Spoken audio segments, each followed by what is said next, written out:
Olha, o senador Sérgio Moro esteve na Ucrânia com mais 2 parlamentares e avalia que falas erráticas de Lula prejudicam a mensagem de repúdio do Brasil à agressão por parte da Rússia. E para falar sobre esse tema e também a reta final dos trabalhos do Congresso no ano, o senador Sérgio Moro, do União do Paraná, participa agora do Jornal Jovem Pan. Tudo bem, senador? Como sempre, muito obrigado pela atenção com os internautas e espectadores da Jovem Pan. Bem-vindo. Tudo bem, Thiago? Um prazer estar falando com vocês aí da Jovem Pan News. E eu cheguei hoje lá da viagem da Ucrânia. Foi uma viagem um tanto quanto longa, mas os resultados foram muito positivos. E, senador, pelo que o senhor pôde observar e conversar com as autoridades, inclusive com o presidente Volodymyr Zelensky, qual é a imagem nesse momento que eles têm do Brasil? É uma imagem de neutralidade em relação à guerra ou é mais uma imagem pró-Rússia? Então, o próprio Zelensky, que nos recebeu, estava numa comitiva, eu, a senadora Damares, o senador Magno Malta e o deputado federal Paulo Bellinski. Ele disse para nós que estava desapontado, porque o Lula acabou fazendo declarações que são pró-Rússia e tem evitado de reconhecer que a Ucrânia é o país agredido, que a Ucrânia é o país invadido. Tanto assim que na declaração do G20, feito aqui no Brasil, sequer se mencionou o nome da Rússia. É certo que uma declaração do G20 tem que compor com vários participantes dessas declarações, mas o Brasil foi um daqueles países reticentes em mencionar a Rússia expressamente como culpada pela guerra. Agora, o que mais me impressionou ali, Thiago, foi perceber a vontade inabalável ali do povo ucraniano de persistir defendendo o seu país. A independência da Ucrânia é um procedimento irreversível e eles estão levando essa guerra no início quase sozinhos ali, naquele primeiro momento da invasão, já são aí quase 3 anos dessa guerra e eles vão continuar lutando, independentemente do que aconteça aí no cenário global nos próximos meses, nos próximos anos. Eles não vão desistir. Eu não vejo a Rússia com condições de ganhar essa guerra a médio e longo prazo, ainda que tenha vitórias momentâneas, está avançando um pouco territorialmente no país, mas com pesadas baixas, baixas de mais de 2.000 soldados no ano. E médio e longo prazo ela não consegue conquistar a Ucrânia, a não ser que ela algeme toda a população, porque eles querem independência e liberdade. E, senador, antes de passar para os nossos comentários, eu queria perguntar, o senhor conseguiu observar muita destruição? O que mais chamou a atenção do ponto de vista físico, vamos dizer assim, do país? Bem, uma viagem difícil, porque a gente não consegue ir até avião, até Kiev, Kyiv, na verdade, esse também é um ponto importante. Kiev é russo, Kyiv, que é a forma como os ucranianos se reportam à sua capital, mas o que se percebe, pelo menos em Kyiv, é que apesar da ameaça dos ataques de mísseis, apesar de toda a angústia e o sofrimento do povo ucraniano, depois de tanto tempo de guerra, eles tentam levar a vida normalmente. Então, as ruas estão repletas de pessoas, as pessoas saem, as pessoas vão, por exemplo, aos parques, aos shoppings. Eu estive lá na famosa Praça Maidan, que foi o palco lá da Revolução da Dignidade de 2014, e ali me impressionou muito, estava tendo um funeral de um soldado ucraniano na ocasião, mas também algo que me impressionou muito, Thiago, foi que tem uma área que está cheia ali de bandeirinhas que são em homenagem aos soldados mortos, e tem lá uma área com as bandeiras do Brasil, que são esses voluntários brasileiros que foram lá lutar na guerra. E aí tem homenagens e retratos, inclusive, dos soldados brasileiros. Então, apesar de toda a ameaça, apesar de todo o fogo, apesar de toda a destruição, os ucranianos buscam levar a vida, na medida do possível, normalmente. Por isso que me parece que é impossível que a Rússia ganhe essa guerra. É inabalável ali a vontade deles de manter o país independente e não um fantoche da Rússia. Bom, senador, agora as perguntas dos nossos comentaristas, chegando Dora Kramer e também Nelson Kobayashi, a sua pergunta. Dora. Boa noite, senador. Vou mudar de assunto, tá certo? Vamos aqui para dentro do Brasil. Gostaria de saber do senhor Como é que o senhor vê essa ação última agora da defesa do ex-presidente Jair Bolsonaro para pedir o impedimento do ministro Alexandre de Moraes da relatoria dos inquéritos, esse inquérito principalmente da acusação de tentativa de golpe de Estado? O senhor acha que isso tem chance de prosperar? Essa ação faz sentido?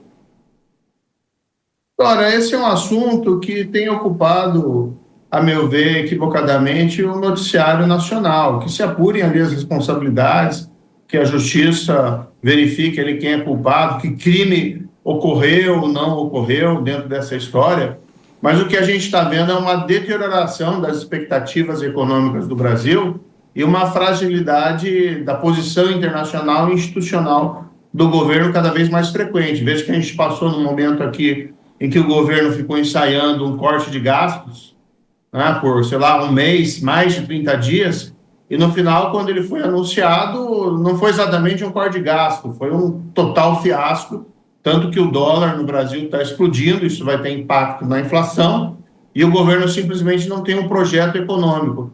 Então, claro, se apurem aí as responsabilidades, mas isso não pode tirar de foco os problemas reais do nosso país e as dificuldades que o governo Lula vai ter nesses 2 últimos anos que lhe restam. Até na parte internacional, né, a gente vê um governo totalmente perdido que queria usar ali o G20 como uma plataforma positiva e acabou não conseguindo por episódios menores, envolvendo ali a primeira-dama.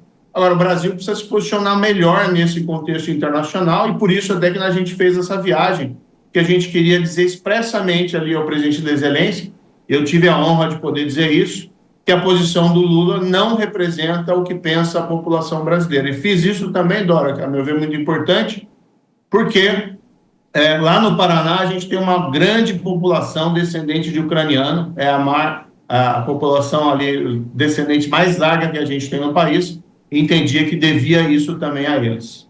E sobre a pergunta da Dora, senador, só antes de passar para o Kobayashi, tecnicamente o senhor pode falar sobre esse pedido da defesa do ex-presidente?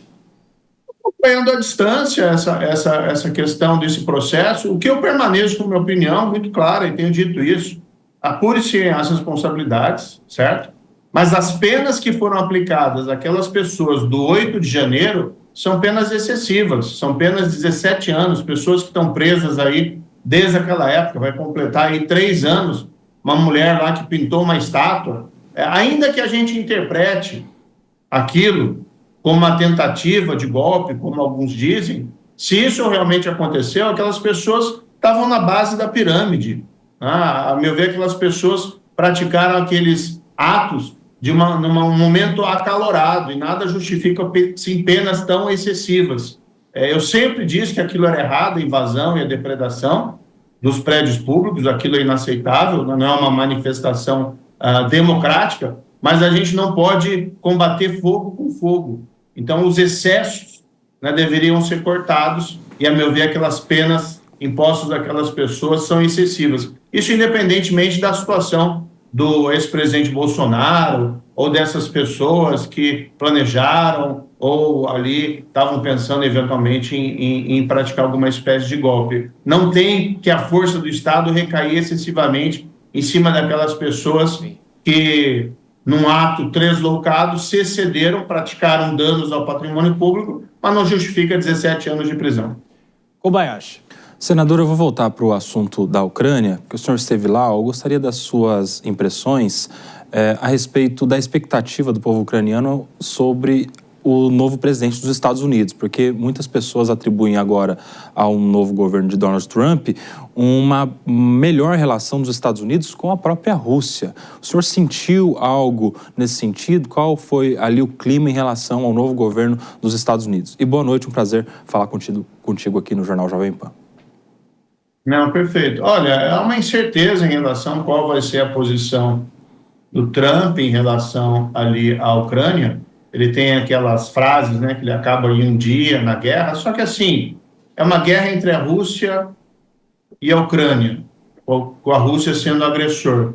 A Ucrânia tem uma história de independência longa, e não foi ela que começou essa guerra. No início desse conflito, eles remontam ao início do conflito lá em 2014. Mas vamos dizer assim, quando ele se intensificou no ano de começo de 2022, a Ucrânia estava praticamente sozinha, não tinha recursos aí, armamentos, tanto da Europa como dos Estados Unidos, e conseguiu conter aquela leva de invasão. Então, a minha percepção é que a Ucrânia vai continuar lutando com o apoio que ela tiver, seja dos Estados Unidos ou seja dos países europeus. Claro que o apoio dos Estados Unidos é fundamental, o apoio dos países europeus ali também é fundamental, mas não creio que a Ucrânia vai deixar de lutar. E se ela for capturada pelo esforço de guerra soviético, isso ainda é uma incógnita.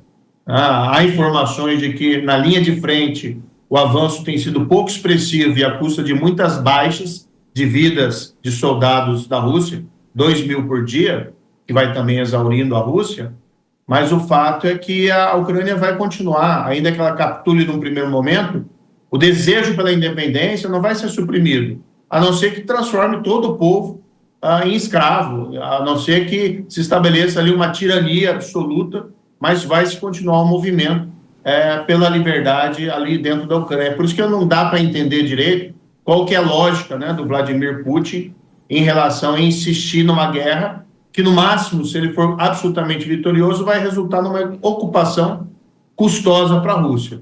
Tem algo que eles estão falando muito também ali, são esses desdobramentos na Síria, porque a Síria está presente, ou a Rússia está presente ali na Síria, apoiando o Assad, e agora os rebeldes na Síria estão conseguindo ali expressivas vitórias, não que também sejam algo positivo ali, porque dentro desses rebeldes existem movimentos ali que são antagônicos com aquilo que a gente entende como de respeito aos direitos humanos, mas revela também uma fragilidade do exército russo, que está sofrendo derrotas ali na Síria. E eles acreditam que isso é um sinal do que deve acontecer na Ucrânia. Mas eu também não sou um especialista militar, não conheço a situação profundamente. O que a gente quis fazer, e acho que isso é importante, era uma conferência de parlamentares latino-americanos, né? Então foram da América Latina inteira, representantes parlamentares, e imagina se não tem representantes do Brasil, né? Que vergonha para o nosso país, porque a Ucrânia, na minha opinião, luta não só por ela, pela soberania, mas luta pelo mundo livre, senador, já que é um país agredido, uma democracia agredida por uma autocracia. Senador, nosso tempo está muito curto, temos um minutinho, mas eu não posso deixar de fazer a pergunta para o senhor. Claro, o senhor voltou hoje para o Brasil. Qual é a sensação de aprovação do pacote fiscal do governo no Congresso? É possível fazer aprovação nesse ano ainda? O Senado pode fazer modificações e voltar para a Câmara? Se isso acontecer, obviamente, isso vai ficar só para o ano que vem. Qual é a sensação inicial nessa volta do senhor ao Brasil? Rapidamente, por favor. Tiago, eu tenho que dizer com muita clareza, eu sou oposição e eu tenho normalmente votado contra essas propostas do governo Lula. Quando elas são positivas, eu não tenho nenhum problema em votar a favor. Foi, por exemplo, o caso do arcabouço fiscal, que eu não estava satisfeito com o projeto, mas entendia que era melhor ele do que o vácuo, e eu acabei votando a favor. Agora, o que parece é uma medida com certo caráter populista, mal planejado, sem que a gente tenha os números, para saber, inclusive, se aquela isenção proposta pode ser coberta pelo aumento da carga tributária de outros estratos. E, sinceramente, eu não vejo corte de gastos praticamente nenhum. O que se diz assim, não vai um limitador do aumento do salário mínimo. Sim, mas o salário mínimo continua aumentando. Vai se coibir fraudes na Previdência, mas não se está fazendo isso desde o início desse governo, não se faz isso desde há muito tempo. Então, as contas não fecham. Quem diz isso não sou eu apenas, são os economistas e o mercado. Então, a fragilidade hoje econômica da política do governo me parece muito clara, com o ministro da Fazenda sendo sucessivamente desautorizado pelo seu presidente e apresentando propostas que não fecham. Então, acho muito difícil essa aprovação no Congresso e eu, na oposição, devo votar contra a maioria dessas propostas, mas quero vê-las no papel, né, entender exatamente o que elas significam. Perfeito. Porque até agora está tudo muito mal colocado e muito mal explicado para os parlamentares. Senador Sérgio Moro, do União do Paraná, mais uma vez, obrigado por nos atender e até a próxima, a gente volta a se falar. Um abraço. Foi um prazer, um abraço a todos vocês e sempre um prazer aí falar na Jovem Pan. Muito obrigado.